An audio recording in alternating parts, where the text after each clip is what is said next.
Bonsoir frères et sœurs.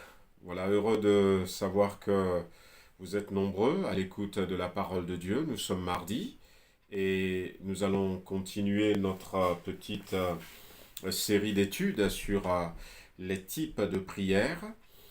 La dernière fois, nous avions parlé de la prière de renoncement, la prière d'abandon, laisser tout entre les mains du Seigneur et avoir confiance que Dieu s'en occupe, rester dans la foi, rester dans le calme, c'est pas toujours facile, mais comme je disais, tout ceci pour enrichir notre vie de prière et nous aider à avoir un moment de prière beaucoup plus riche, beaucoup plus intense. Alors, ce soir, c'est pas tout à fait un type de prière que je voudrais partager avec vous, on peut le dire comme ça, mais c'est un élément important à nos prières. J'en parlais un peu déjà mardi dernier en disant que lorsque nous faisons des prières de renoncement à un moment donné, comme Pierre nous y invite, déchargez-vous sur lui de tous vos soucis parce que lui-même prend soin de vous. Et je vous disais que pour décharger nos fardeaux, nous avons besoin à un moment donné de prendre autorité. De prendre autorité. Et je voudrais vous parler de l'autorité ce soir. On en a parlé un peu ces derniers temps, mais c'est bien de revenir là-dessus. Il y a dans certains livres, peut-être sur la prière, que vous verrez carrément des gens qui parlent de la prière d'autorité. La prière d'autorité. Mais c'est pour ça que je dis, je ne sais pas trop s'il faut parler de type de prière, mais ce que je sais, c'est que nous avons besoin de mettre un peu plus d'autorité, et des fois même beaucoup d'autorité, dans nos prières. Donc avant de partager cette pensée, nous voulons baisser les têtes et puis prier quelques instants que le Seigneur nous accompagne. Père, dans le nom de Jésus-Christ, nous te demandons de nous accompagner dans ce moment de méditation, ce moment d'exhortation.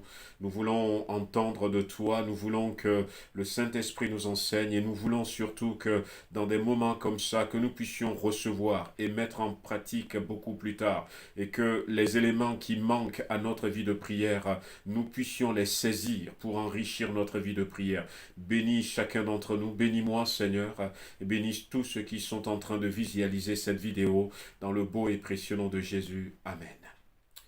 Voilà donc la prière d'autorité. Comme je dis tout à l'heure, nous avons des fois besoin d'autorité.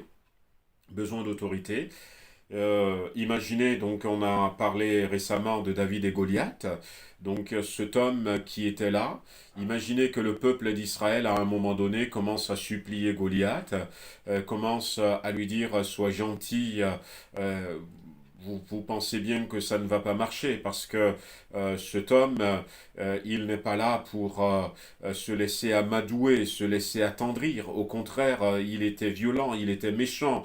Et la Bible nous dira dans Jean chapitre 10 que l'ennemi, le voleur, le diable, ne vient que pour détruire, égorger et piller. Donc il ne va pas être ému par notre pitié, et même si devant Goliath, le peuple qui était là, l'armée de Dieu qui était là, a commencé à dire Seigneur, bénis-nous devant cet homme, bénis-nous. Même on peut aller un peu plus loin en disant secours-nous, mais on s'est rendu compte que pendant 40 jours, rien n'a bougé. Rien n'a bougé. Ils se sont sentis incapables d'affronter cet homme, et heureusement parce qu'ils allaient mourir.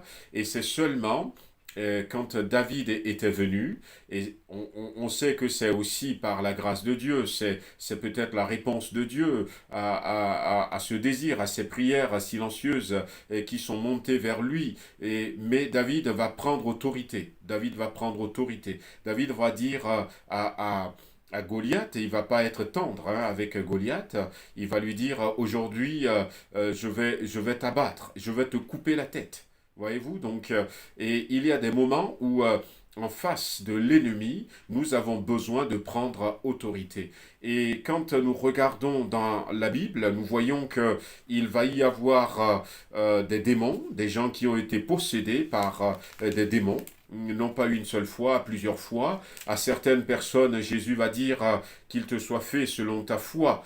Mais à d'autres occasions, Jésus va prendre autorité. Jésus va chasser le démon. Jésus va chasser le démon. Alors, nous lisons un premier texte dans Matthieu chapitre 10. Matthieu chapitre 10. Donc, c'est le verset, on va lire à partir du verset 7. Matthieu chapitre 10, le verset 7, où il est dit, allez prêcher et dites, le royaume des cieux est proche. Guérissez les malades, ressuscitez les morts, purifiez les lépreux, chassez les démons. Vous avez reçu gratuitement, donnez gratuitement. Et là, dans ce verset, Jésus est en train de dire à ses disciples, vous avez déjà reçu. Et qu'est-ce que vous aviez reçu? Vous avez reçu la capacité d'annoncer le royaume de Dieu, de dire que le royaume de Dieu est proche. Vous avez reçu également la capacité de guérir les malades. Vous avez reçu la capacité de ressusciter les morts. Vous avez reçu la capacité de purifier les lépreux. Et vous avez reçu la capacité de chasser les démons. De chasser les démons. Et nous en avions parlé, et pour chasser les démons, on a besoin d'autorité. Il faudrait qu'à un moment donné, nous apprenions à mettre de l'autorité dans nos prières. Qu'à un moment donné, on arrive à prier avec autorité, non pas simplement aie pitié, non pas simplement secours-nous, non pas simplement aide-nous, non pas simplement guéris-le, non pas simplement guéris-la, non pas simplement bénis-moi, non pas simplement pourvois à mes besoins. Ça, c'est des prières qu'on fait, non pas simplement protège-moi, mais il y a des moments où nous avons besoin de prendre autorité et de dire maintenant maladie, va-t'en au nom de Jésus-Christ. Maladie, maintenant je te chasse au nom de Jésus-Christ. Il y a besoin des fois de mettre de l'autorité et de dire mais Satan, va-t'en et de chasser les démons. C'est ce que la Bible nous dit. Et cette capacité que nous n'utilisons pas, c'est dommage. Parce que, comme je l'ai déjà dit un dimanche ou à l'église, peut-être un dimanche ou en semaine, je me rappelle plus trop, mais comme je l'ai déjà dit, cette capacité de chasser les démons, il ne l'avait pas dans l'ancienne alliance. Dans l'ancienne alliance, quand Jésus était arrivé, il y a quelque chose de nouveau, il peut prendre autorité sur les démons et les chasser. Et ça, c'est un héritage que nous avons reçu de lui, et c'est dommage de ne pas l'utiliser. Aujourd'hui, dans le monde où nous vivons, eh bien, je ne vous cache pas, peut-être que vous ne le savez pas, mais dans beaucoup de manifestations, derrière beaucoup de manifestations, il y a des activités démoniaques. Derrière beaucoup de célébrations, il y a des activités démoniaques. Derrière beaucoup de lois, il y a des influences démoniaques. Et derrière des actes qui sont posés, même sur le plan social, il y a beaucoup d'activités, beaucoup d'influences démoniaques. Et il y a des démons qui pullulent un peu parce que l'Église a négligé cette capacité de chasser les démons, de chasser les démons. Nous avons besoin de nous réapproprier ça, de ne pas être toujours seulement des gens qui vont prier en disant Seigneur bénis, bénis, pose ta main, mais nous avons besoin de retrouver cette capacité que le Seigneur nous a donnée pour aussi, par moment et de temps en temps, prendre autorité, la prière d'autorité. Faisons confiance au nom de Jésus.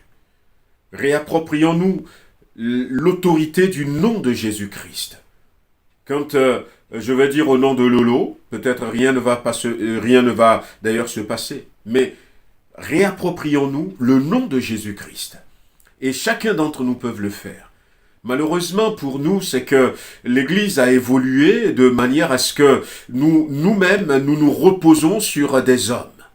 Nous avons besoin de nous reposer à nouveau sur Jésus-Christ. Il y aura un temps, et regardez, dans ces moments que nous vivons, les églises sont fermées. Et combien de personnes se sont retrouvées seules? Imaginez que vous ayez bâti votre vie chrétienne sur quelqu'un d'autre, sur un frère, sur un pasteur, sur, je ne sais pas, une sœur. On se retrouve seul. Comment faire? Je sais que dans certains endroits, moindre chose, les gens ils disent prie pour moi, parce que on n'arrive pas. Et il faut que nous arrivions, nous réapprenons à développer nous-mêmes notre capacité, notre foi. Et ça va faire effectivement partir de ce qui va nous aider à réapproprier cette autorité que le Seigneur nous a donnée. La première des choses, frères et sœurs, c'est le vouloir. Et réapproprier l'autorité du nom de Jésus-Christ. Avoir la foi que j'ai reçue. Non pas je vais recevoir, j'ai reçu le nom de Jésus-Christ. Combien de fois Jésus nous a dit en mon nom, en mon nom, en mon nom. Nous avons le nom. Le vouloir est réapproprier toute cette capacité qui se trouve dans le nom de Jésus-Christ. Et puis, je vais rapidement apporter encore 2 éléments qui vont nous aider à réapproprier cette autorité. Et dans le verset 1er de Jean chapitre 13, il est dit qu'avant la fête de Pâques, Jésus, sachant que son heure était venue de passer de ce monde au Père, ayant aimé les siens, il va les aimer jusqu'au bout. Je ne veux pas parler de l'amour, j'en ai parlé déjà une fois, dans les stratégies que Jésus-Christ va utiliser pour amener à bien cette mission que le Père lui a confiée, dans les stratégies qu'il va utiliser pour remporter la victoire sur le diable, il y a la connaissance. Ici, c'est dit, Jésus savait. Jésus, sachant que son heure est venue, il savait. La connaissance de Jésus-Christ. Imaginez que vous sachiez que l'ennemi ne peut rien vous faire. Pourquoi est-ce que vous allez avoir peur ? Pourquoi est-ce que vous allez courir devant un serpent qui ne peut pas vous mordre ? Vous allez voir peut-être un serpent par terre, vous allez vous mettre à courir. Mais si vous savez que le serpent est mort, si vous savez que le serpent n'a pas la capacité de vous mordre, est-ce que vous allez courir ? La connaissance de ce que Dieu nous dit, la connaissance de la parole de Dieu, la connaissance de ce que nous avons en Christ. L'apôtre Paul a dit qu'il prie afin que Dieu illumine les yeux de nos cœurs pour que nous voyions quelle est la richesse, quel est le trésor qui s'attache à l'appel que nous avons reçu de Jésus-Christ. C'est d'autant plus important, frères et sœurs, que nous avons besoin de savoir ces choses pour pouvoir manifester l'autorité. Si vous savez que la personne ne peut rien vous faire, pourquoi est-ce que vous allez avoir peur de lui ? Mais nous avons souvent peur. Nous ne prenons pas autorité parce que nous ne savons pas qui nous sommes, parce que nous ne savons pas d'où nous venons, parce que nous ne savons pas où nous allons, et nous ne savons pas ce que nous possédons. Ce que nous possédons. Voulons-nous prendre autorité ? Frères et sœurs, amis, nous avons besoin de la connaissance. Nous pouvons demander à Dieu de nous donner la connaissance. Nous pouvons prier pour cela, en particulier. Si quelqu'un manque de sagesse, il n'a qu'à demander à Dieu. Mais nous pouvons aussi méditer cette parole, nous poser des questions, manger cette parole, parce que il y a toutes les connaissances dont nous avons besoin qui se trouvent en elle. Jésus savait. Jésus n'a rien fait dans l'ignorance. Jésus anticipait chaque coup de l'ennemi. Il savait qu'à ce moment précis, l'ennemi va tenter de lui donner un coup. Il connaît même le trajectoire que va prendre le coup. Il sait tous les détails. Mais nous aussi, nous avons cette capacité. Nous avons les dons spirituels, le don de la connaissance, le don de la parole de sagesse, le don de discernement, et même les dons de prophétie.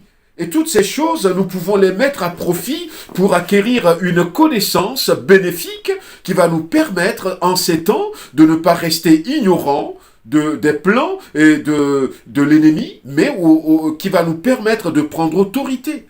Si nous ne savons pas, nous avons peur. Si nous ne savons pas, nous allons demander à Dieu le secours. Nous allons pleurer devant Dieu. Nous allons dire « Seigneur, bénis ». Nous allons dire « Seigneur, interviens-toi ». Mais Dieu nous dit « Mais toi, tu as la capacité.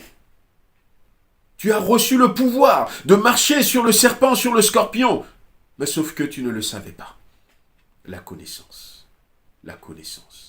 Et la connaissance est importante parce que ça va nous aider à grandir, à acquérir de la maturité. La deuxième chose la troisième du moins, ce qui va nous aider à manifester, à retrouver cette autorité, c'est la maturité. Vous savez, Jésus-Christ va manifester donc cette autorité. Des fois, il va ouvrir la bouche, il va prononcer des paroles, il va donner des ordres. Comme je disais tout à l'heure, il va dire silence, tais-toi. Et la tempête va se calmer. Il va chasser les démons. Et puis, il va des fois rester tranquille. Il ne va même rien dire. Sa personne transporte l'autorité. Et les gens ont remarqué ça. Ils ont dit, mais Jésus-Christ avait une certaine autorité. De son temps, quand il prêchait, quand il enseignait, eh bien, ils ont dit, il enseignait avec autorité. Ça a marqué sa vie. Mais l'autorité, on l'acquiert aussi avec la maturité. Avec la maturité. Regardez dans Galates chapitre 4, verset 1er, il est dit, aussi longtemps que l'héritier est enfant, je dis qu'il ne diffère en rien d'un esclave, quoiqu'il soit le maître de tout. C'est l'apôtre Paul qui parle. Et je disais tout à l'heure que nous avions reçu un héritage, l'autorité. Christ nous a laissé l'autorité. Et cette autorité n'est pas partie avec les premiers disciples. Cette autorité n'a pas disparu avec l'Église première. Nous l'avons reçu en 2020, nous l'avons reçu, nous avons cette autorité qui nous a été laissée, nous l'avons reçue. C'est l'héritage des croyants, ça fait partie. Mais l'héritier que nous sommes, tant que nous n'avons pas une certaine maturité, tant que nous restons enfants, tant que nous restons bébés, tant que nous refusons de grandir, nous ne pourrons pas les laisser. Et ce que l'apôtre Paul dit, qui n'est que trop vrai dans ce verset, il dit que celui qui est héritier, mais qui reste enfant, égale esclave. Égale esclave. Si je suis héritier, mais je reste enfant, je ne diffère pas de l'esclave. Et l'esclave, c'est celui qui reçoit des ordres. L'esclave, c'est celui qui ne peut pas prendre des décisions de lui-même. Mais de quel droit à l'époque? L'esclave peut prendre des décisions de lui-même. L'esclave va toujours aller demander à son maître l'autorisation de faire quelque chose, d'aller quelque part. L'esclave, c'est celui qui n'a pas retrouvé la liberté, qui n'a pas la liberté. Et l'apôtre Paul, au chapitre 5, verset 1er, il ira jusqu'à dire, c'est pour la liberté que Christ nous a affranchis. Christ ne nous a pas affranchis pour que nous restions esclaves de quoi que ce soit. De quoi que ce soit. Nous sommes capables de chasser les démons, de marcher sur les scorpions, de marcher sur les serpents, de guérir les malades, de ressusciter les morts, de prêcher la bonne nouvelle du royaume. Mais si nous ne prenons pas de maturité, si nous ne grandissons pas, eh bien nous ne pourrons pas le faire. Nous ne parviendrons pas à faire ces choses. Oui, à retrouver cette capacité, cette autorité dont nous avons besoin, surtout dans des temps comme ceux-ci. Lorsque les disciples sont revenus, parce que dans Matthieu chapitre 10, Jésus les envoyait pour aller prêcher le royaume, la bonne nouvelle du royaume, guérir les malades, purifier les lépreux. Et quand ils sont revenus, c'est Luc qui, dans Luc chapitre 10 aussi, nous donne un peu le compte rendu. Et il disait, les 70, Luc 10 verset 17, les 70 revinrent avec joie, disant, Seigneur, les démons même nous sont soumis en ton nom. Est-ce que l'Église de Jésus-Christ, est-ce que le chrétien que je suis, est-ce que le chrétien que nous sommes, nous pouvons dire encore aujourd'hui, les démons nous sont soumis?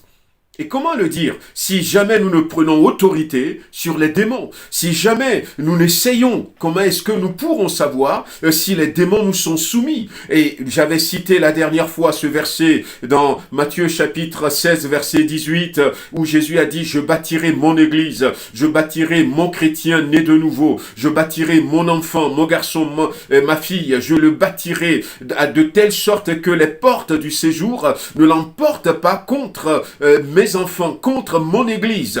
C'est une traduction que je donne ici. Et comment savoir si les portes du séjour de l'enfer ne l'emportent pas sur nous si nous ne faisons pas preuve d'autorité? Et dans ce rapport qu'il a dit, Jésus va confirmer, Jésus a confirmé ce que disent les apôtres en disant, les démons nous sont soumis, les 70, il n'y a pas que les apôtres, autant pour moi, c'est les 70 disciples, ils disent, les démons même nous sont soumis en ton nom, et Jésus le confirme au verset 18 en disant, je voyais Satan tomber du ciel comme un éclair.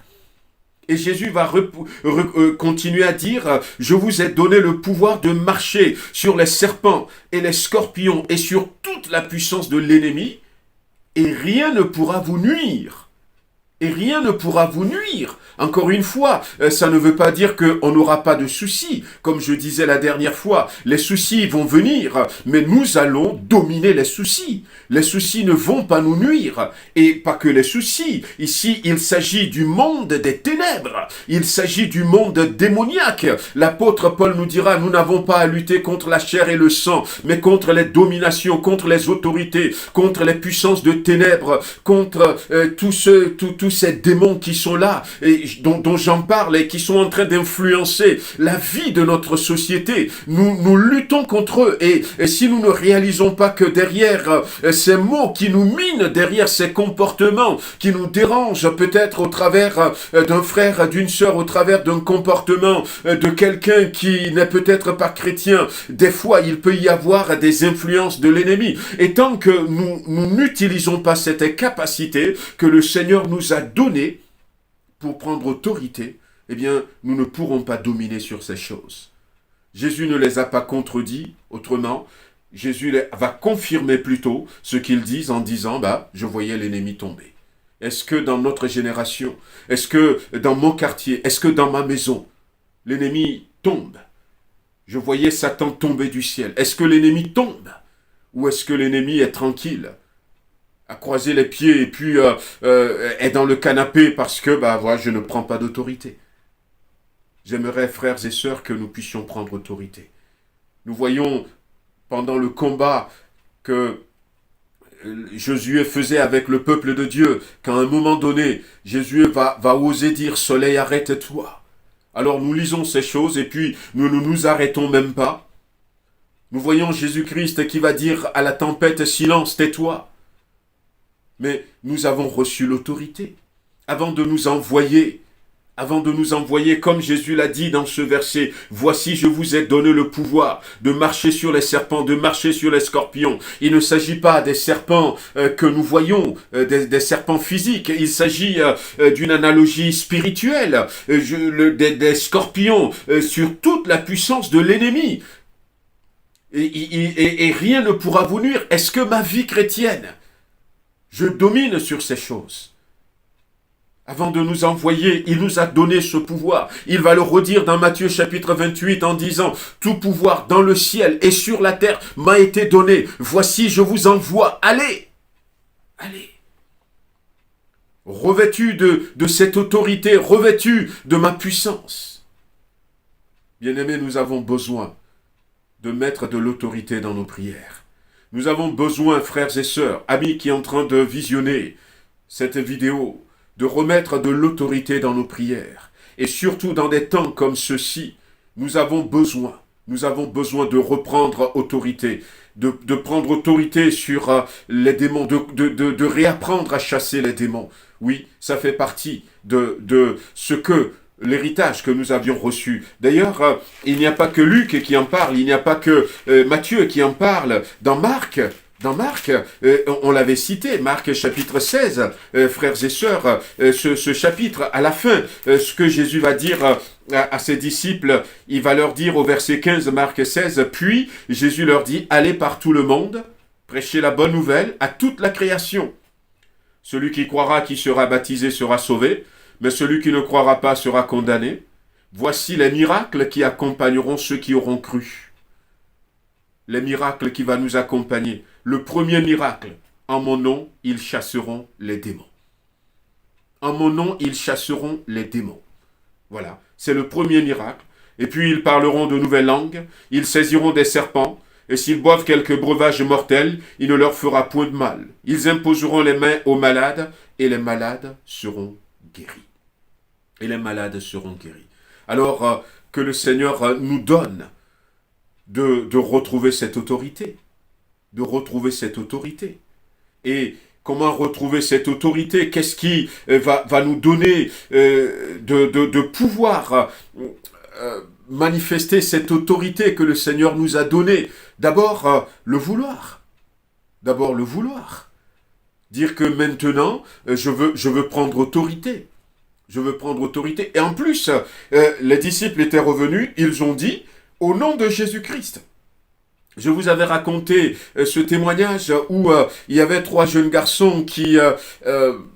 ça s'était passé en Afrique, mais ça aurait pu se passer ici parce que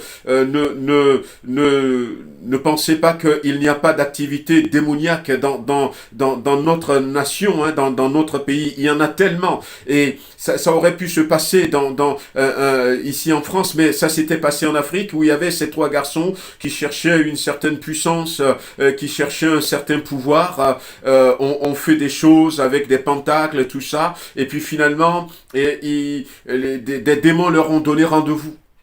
Ils devaient rencontrer des démons un jour à minuit dans un cimetière. Ils étaient partis au rendez-vous et il y avait quelqu'un d'autre qui aussi était du côté obscur, qui servait donc à ce moment-là le diable, et c'est lui qui va rapporter ce témoignage parce que ce qui va se passer ce jour-là, ça va le faire réfléchir à cet homme qui revenait aussi du cimetière après avoir été faire des choses obscures, et lui, il avait la capacité, il avait vu les démons.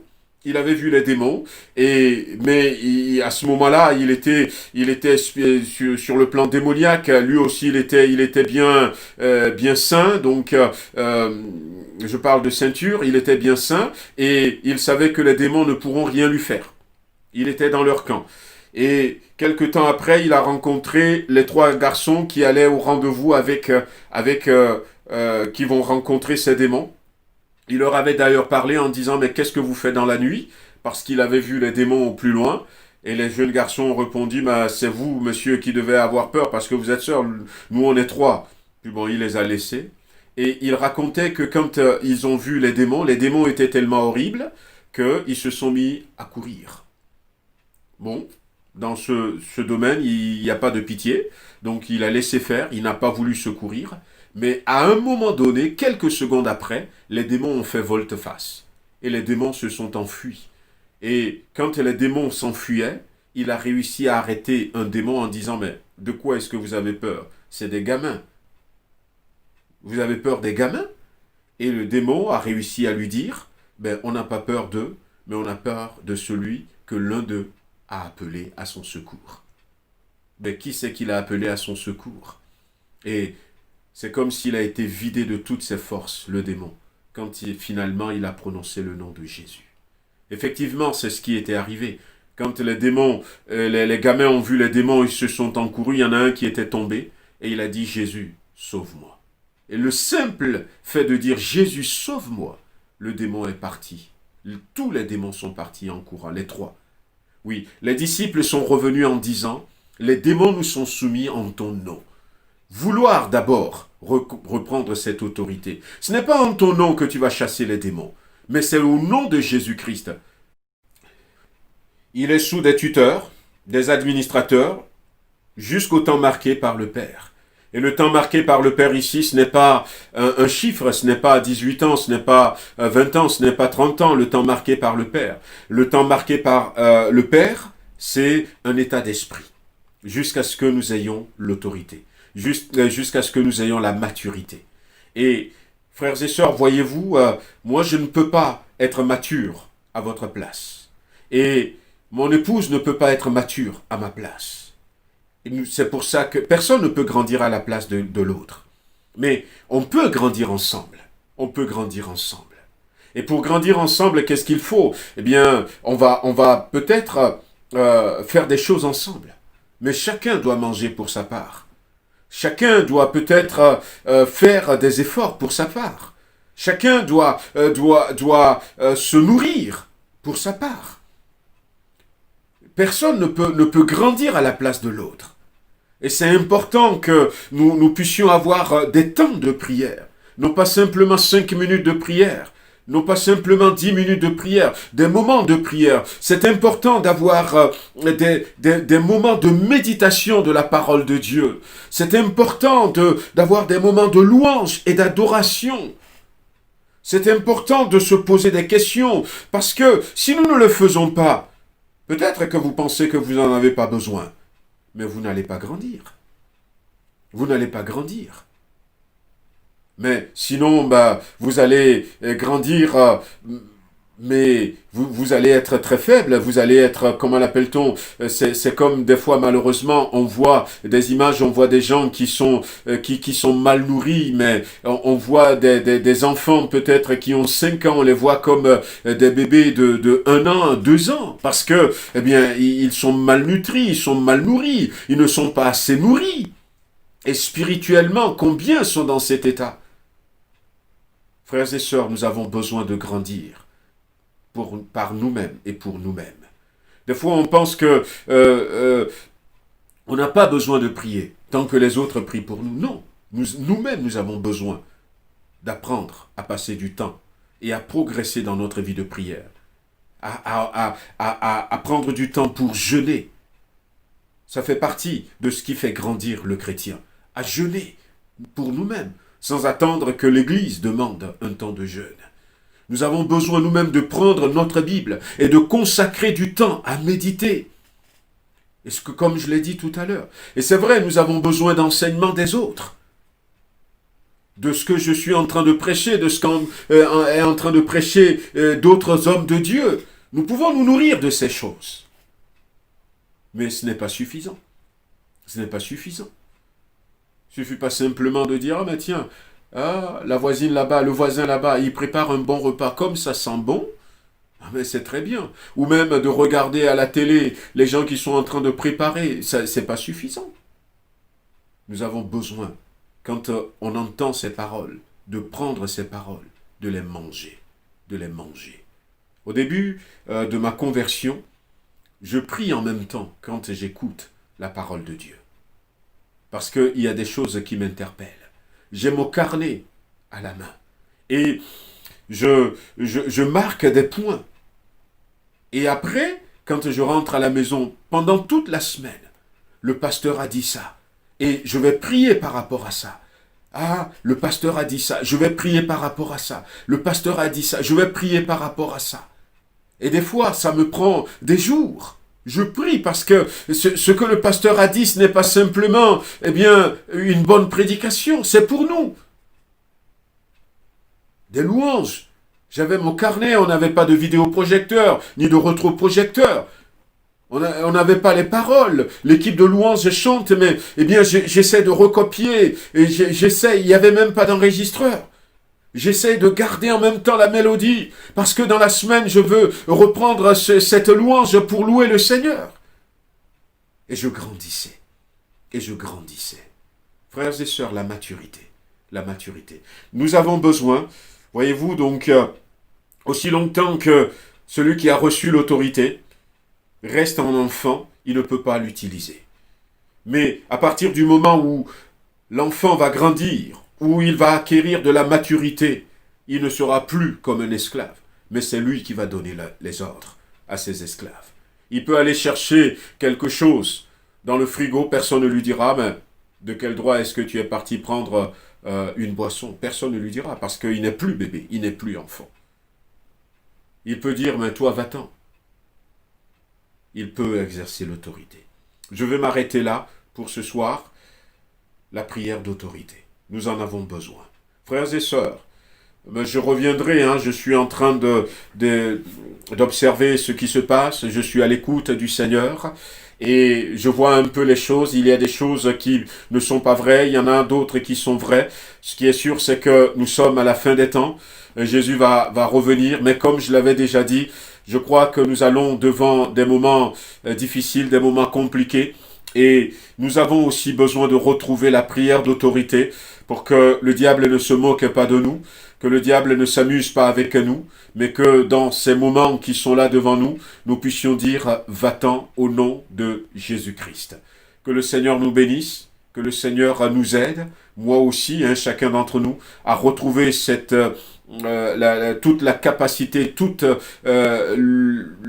l'autorité du nom de Jésus-Christ pour nous accompagner, que le Seigneur nous aide à méditer cette parole, à chercher, à grandir dans la connaissance, pour ne pas nous laisser surprendre, pour ne pas être ignorants. Nous devons savoir en quel temps nous sommes. Nous devons être comme la tribu d'Issachar qui savait ce que Israël doit faire. Et ça, Dieu veut nous le révéler au travers de la parole de sagesse, la parole de connaissance, les prophéties, au travers de la parole de Dieu avant tout. Et nous avons besoin aussi de grandir, d'acquérir de la maturité spirituelle en pratiquant ces exercices spirituels, en aiguisant notre foi et puis en passant plus de temps dans la méditation, dans la prière, dans la louange, dans l'adoration, dans l'étude de la parole de Dieu. Que le Seigneur nous aide à y parvenir au nom de Jésus-Christ. Amen. Voilà donc, on va s'arrêter là. Je veux simplement remercier le Seigneur avant de terminer. Bien-aimé Seigneur, combien nous avons besoin. Nous avions parlé à l'église de l'autorité, j'avais utilisé d'autres mots. Ce soir, c'est encore d'autres mots, Seigneur, mais ce qui est le plus important, c'est que tu nous aides à mettre de l'autorité dans nos prières. Qu'est-ce que j'aimerais entendre mes frères dire, mal de tête va-t'en, au nom de Jésus-Christ. Qu'est-ce que j'aimerais entendre mes frères et sœurs dire, dépression va-t'en, au nom de Jésus-Christ. Maintenant, cigarette, je ne veux plus de toi, je t'écrase et jamais je n'aurai plus envie de toi. Oh Seigneur mon Dieu, que ton Église regagne en autorité, que mes frères et mes sœurs regagnent en autorité, dans le nom de Jésus-Christ. Visite-nous toute cette semaine et donne à chacun d'entre nous qui n'a pas encore retrouvé cette autorité ou qui l'utilise faiblement, d'intensifier l'utilisation de cette forme de prière, la prière d'autorité. Merci encore dans le beau et précieux nom de Jésus-Christ. Amen. Voilà, que le Seigneur vous bénisse, vous garde et qu'il vous fasse du bien. Amen.